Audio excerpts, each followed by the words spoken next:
జగన్ గారు అందరూ ఒకటి చెప్తా ఉన్నారు. ఇప్పుడు వచ్చే ఎన్నికలంటే పేదలకి పెత్తందారులకి జరుగుతున్న యుద్ధం అంట. జగన్ గారి పేదలు వాళ్ళు ఒక్కొక్క ఎమ్మెల్యే అభ్యర్థిని చూపిస్తాను, ఒక్కరికి 200-400 కోట్లు ఆస్తుంది. పాపం ఈ అభ్యర్థి అంతంత మాత్రమే, ఈ అభ్యర్థికి ఆస్తి అంతంత మాత్రమే. అంతంత అంటే ఎంతో మనకు అర్థం కావట్లేదు. ఆయన అంతంత ఎంతో మనకు తెలియట్లా. పాపం వాళ్ళ సాక్షి పేపర్ కూడా చాలా పేద పేపరు. వాళ్ళ భారతీయ సిమెంట్స్ కూడా చాలా పేద సిమెంట్ ఫ్యాక్టరీ. వాళ్ళ సజ్జల గారు కూడా చాలా పేద వ్యక్తి. వాళ్ళ మిథున్ రెడ్డి గారు ఈ రోజున 60 నియోజకవర్గాల్లో అడ్డగోలుగా దోచేసిన ఆస్తిని ఈ రోజున ఎలక్షన్లు ఖర్చు పెడతా ఉన్నారు. 20,000 కోట్ల దోచేసిన జగన్ గారు కూడా చాలా పేదవాడు. మనమే పెద్దదాన్ని. 600 కోట్ల రూపాయలు సిద్ధం బోర్డులకే ఖర్చు పెట్టిన జగన్ గారు కూడా పాప నిజంగా పేదవాడు. జేపీ వెంచర్స్ మనకు తీరాల్లో మన గ్రామాల్లో ఉన్న ఇసుకని మట్టిని దోచేసిన జేపీ వెంచర్స్ కూడా జగన్ గారి బినామీ కంపెనీలు, అవి కూడా పేద కంపెనీలే. పెద్దిరెడ్డి గారి, మిథున్ రెడ్డి గారి, మిగతా ఉంటారు కదా, వాళ్ళందరూ కూడా పేదవాళ్ళు. ఎమ్మెల్యే కూడా లేని నేను పెత్తందారంట.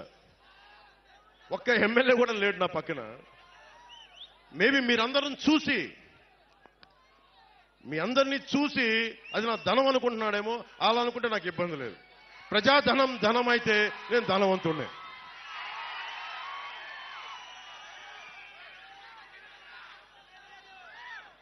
ఆయన 2, వైసీపీ పాలనలో అవినీతి లేదు. అవినీతి నిరోధక శాఖ టోల్ ఫ్రీ నెంబర్ ఇస్తే 4 సంవత్సరాల్లో 8 లక్షల కంప్లైంట్స్ ఫిర్యాదులు వెళ్ళినాయి. 2 లక్షలు ఫిర్యాదులు ఓన్లీ వారి మంత్రివర్గం సిబ్బంది మీదే.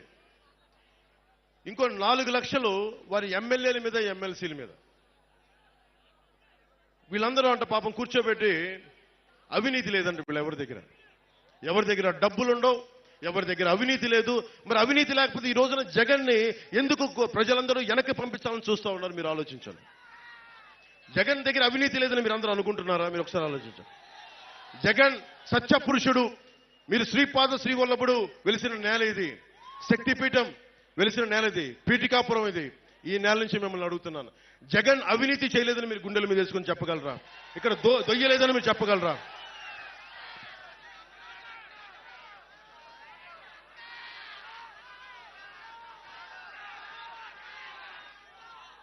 జగన్ పాలనలో 219 దేవాలయాలని అపవిత్రం చేశారు, ఛిద్రం చేశారు. మొట్టమొదట స్టార్ట్ అయింది, మనం మర్చిపోకూడదు. అది పిఠాపురంలోనే మొదలైంది. ఆ రోజున కరోనా సమయంలో నేను ఒకటే పెద్ద ఎక్కువ మాట్లాడాలి. నేను ఎందుకు దేవాలయాల గురించి కానీ, మస్జిదుల గురించి కానీ, చర్చిల గురించి కానీ, సున్నితమైన అంశాలు ఇవి చాలా సున్నితంగా మాట్లాడతాను నేను. అది ఎందుకు మాట్లాడతానంటే తప్పు చేసిన వాడికి శిక్ష పడాలి. జగన్ 219 ఆలయాలు, వారి నాయకులు వస్తే ఒకటే అడగండి అమ్మా. వంగ గీత గారు వస్తే ఒకటే అడగండి. 219 ఆలయాలని ధ్వంసం చేశారు కదా, అపవిత్రం చేశారు కదా, ఎంతమంది దోషుల్ని పట్టుకున్నారని అడగండి. అలాగే మనకి పిఠాపురంలో ఇక్కడికి దేవాలయాలని, విగ్రహాలని అపవిత్రం చేస్తే ఆ దోషుల్ని ఎందుకు పట్టుకోలేదని కూడా అడగండి. మనకి కాకినాడలో శివాలయంలో ఈ మధ్యనే పూజారిని, వైసీపీ నాయకుడు అనుచరుడు, ఆ మాఫియా డాన్ అనుచరుడు శివాలయం పూజారిని, అర్చక సమాజాన్ని చొక్కా పట్టుకొని కొట్టారు. మొత్తం పాపం ఆ కండువా తీసుకొని చాలా ఇబ్బంది, భక్తులు చూస్తుండగా కొట్టారు. భీమవరంలో యజ్ఞోపవీతం తెంపేశారు. అంత అహంకారులు వీళ్ళు. పెత్తందారి అహంకారం అంటే ఇది పెత్తందారి అహంకారం. యజ్ఞోపవీతాన్ని తెంపేసే అహంకారులు వీళ్ళు పెత్తందారులు. ఎంత మతం, తలకి మతం ఎక్కకపోతే తప్ప ఇలాంటి పిచ్చి పనులు చేయరు వీళ్ళు. వీళ్ళ గద్దె దించాల్సిన సమయం ఆసనమే.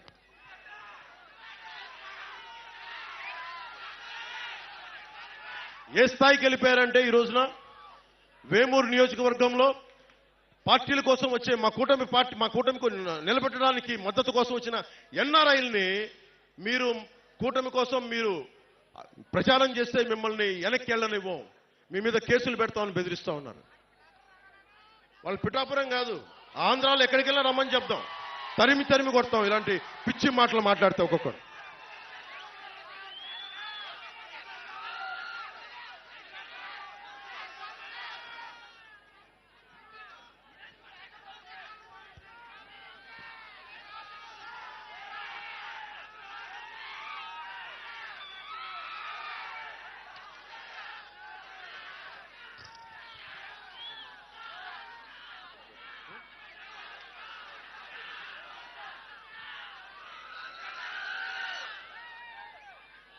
మీరు యువతకు ప్రత్యేకించి నేను వినవించుకుంటా ఉన్నా.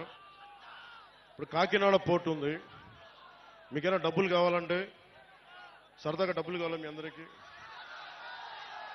లేదు, కాకినాడ పోర్టులో పాపం మనకి అరవిందో సంస్థ ఫ్యాక్టరీ 2 వాళ్ళయే. కాకినాడ పోర్టులు 2 వాళ్ళయే.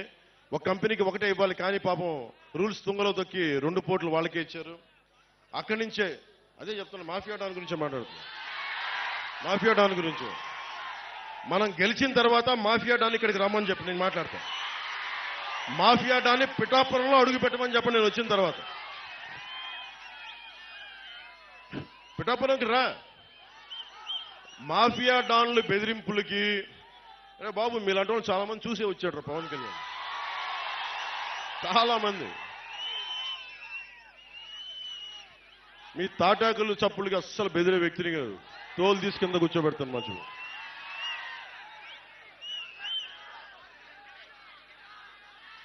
ముఖ్యంగా కాకినాడ సీపోర్ట్ ఏమైందంటే, అక్కడ పోర్టు అది ఒక డీజిల్ మాఫియాకి హబ్ అయిపోయింది. అది డ్రగ్స్ మాఫియాకి హబ్ అయిపోయింది. అక్రమ బియ్యం ఎగుమతికి హబ్ అయిపోయింది. ఇప్పుడు ఎలక్షన్ల కోసం